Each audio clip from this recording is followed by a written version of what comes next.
মাশাআল্লাহ, আমাদের কৃষক ভাইরা অনেক পরিশ্রম করে ধানের চাষ করছেন।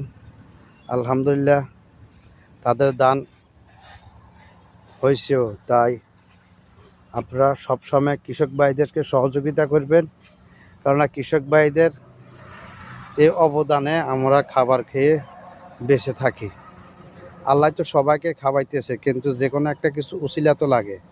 তাই কৃষককে মানুষ ঘৃণা করে, কৃষককে মানুষ অবহেলা করে।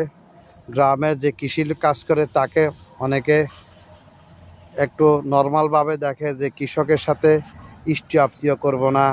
কৃষকের কৃষকদেরকে কোনো সমাজে কারো কোনো অনুষ্ঠান হলে, বিয়ে শাদী হলে তাদেরকে দাওয়াতও করে না এবং তাদের তেমন খোঁজখবরও রাখে না। তাই কৃষক হলো আমাদের মাথার তাজ। যদি আপনার পকেটে টাকা আছে, বাজারে যদি আপনি খাবার কিনতে না পারেন, তাহলে আপনার টাকা কোনো কাজে লাগবে না।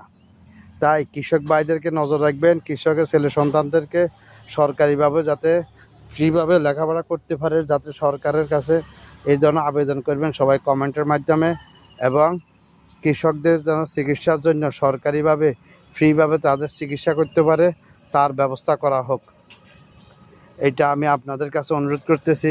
আপনারা দয়া করে যদি কমেন্টের মাধ্যমে লিখেন, আশা করি হয়তো এই কমেন্ট হয়তো অনেকে পড়বে, অনেকে জানবে। আপনার একটা কমেন্ট হাজার হাজার মানুষে দেখবে। তাই মেহরবানি করে একটা লাইক, শেয়ার, কমেন্টস করে দিবেন। আল্লাহ হাফেজ ভাই, সঙ্গে থাকবেন, আমি আপনাদের সঙ্গে আছি।